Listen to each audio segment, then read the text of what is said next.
कहते हैं मोदी है तो मुमकिन है, जरा आज करके दिखाइए। सैकड़ों लोग बल्कि हजारों लोग जेलों में, खास तौर से यूएपीए में बंद हैं। शुक्रिया आपका बहुत बहुत। सोच समझ कर ही इन कानूनों को डिलीट करने का फैसला सरकार ने किया होगा। मैं 140 करोड़ देशवासियों के नाम चंद लाइनें अर्ज करना चाहूँगा। 140 करोड़ इंसानों, ज़िंदगी से बेगानों, सिर्फ चंद लोगों ने हक तुम्हारा छीना है। बोलने पे पाबंदी, सोचने पे ताज़ीरें, पाँव में गुलामी की आज भी हैं जंजीरें। आज हर पे आखिर है बात चंद लोगों की, दिन है चंद लोगों का, रात चंद लोगों की। उठकर दर्दमंदों के सुबह व शाम बदलो भी, जिसमें तुम नहीं शामिल वो निज़ाम बदलो भी। मैं आपसे ये गुजारिश करना चाहूँगा कि आर्टिकल 21 जहाँ फ्रीडम सबको देता है, वहाँ ये बात भी ज़रूरी है कि देश की सिक्योरिटी के साथ कोई कंप्रोमाइज़ न किया जाए। मैं तवज्जो दिलाना चाहूँगा यूएपीए की तरफ, उसमें अमेंडमेंट की ज़रूरत है।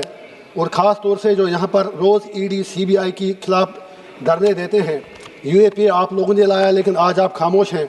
मुसलमानों के ठेकेदार तो बने हैं, लेकिन यूएपीए में सबसे ज़्यादा माइनॉरिटी में लोग पीछे जा रहे हैं। मेरी सरकार से इतनी गुजारिश है कि ख़ास तौर से 43D जो है, उसमें every innocent has to prove that he is not guilty. How can he prove himself that he is not guilty? जब ट्रायल भी नहीं होगी, कुछ नहीं होगा, तो बिल्कुल ज़रूरी है कि आप देश की सिक्योरिटी का ख्याल रखें, लेकिन एक टेररिस्ट के बीच में और एक आम शहरी के बीच में फ़र्क करना बहुत ही ज़रूरी है। जज साहिबान भी कुछ नहीं कर सकते हैं क्योंकि उनके हाथ भी बंधे हैं। सैकड़ों लोग बल्कि हज़ारों लोग जेलों में, ख़ास तौर से यूएपीए में बंद हैं। मेरी गुजारिश इस हाउस से यह है कि सैकड़ों लोग जेलों में सड़ रहे हैं। इस कानून में अगर वाकई मोदी जी है तो, कहते हैं मोदी है तो मुमकिन है, ज़रा आज करके दिखाइए। हम कहेंगे कि आप सबका साथ, सबका विकास, कम से कम 43D सेक्शन हटा के थोड़ा एक इंसानियत का सबूत दे दीजिए। इसी तरह आप कहते हैं कि अब जम्मू कश्मीर से कन्याकुमारी तक एक संविधान है, एक कानून है, सब कुछ है, लेकिन पीएसए वहाँ पर फिर क्यों है? पीएसए की तलवार वहाँ से ख़त्म कीजिए। That's absolutely extra constitutional.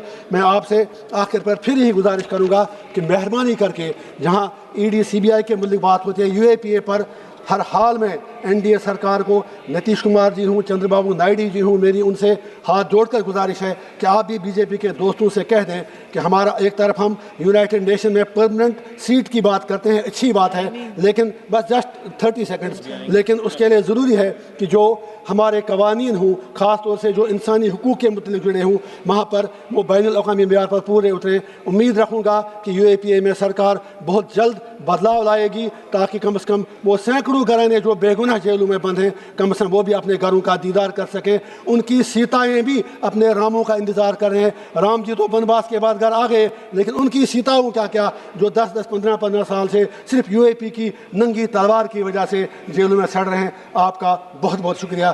Thank you. Thank you. Honourable member Shri Pappu Yadav ji. सभापति महोदय, बहुत बहुत धन्यवाद।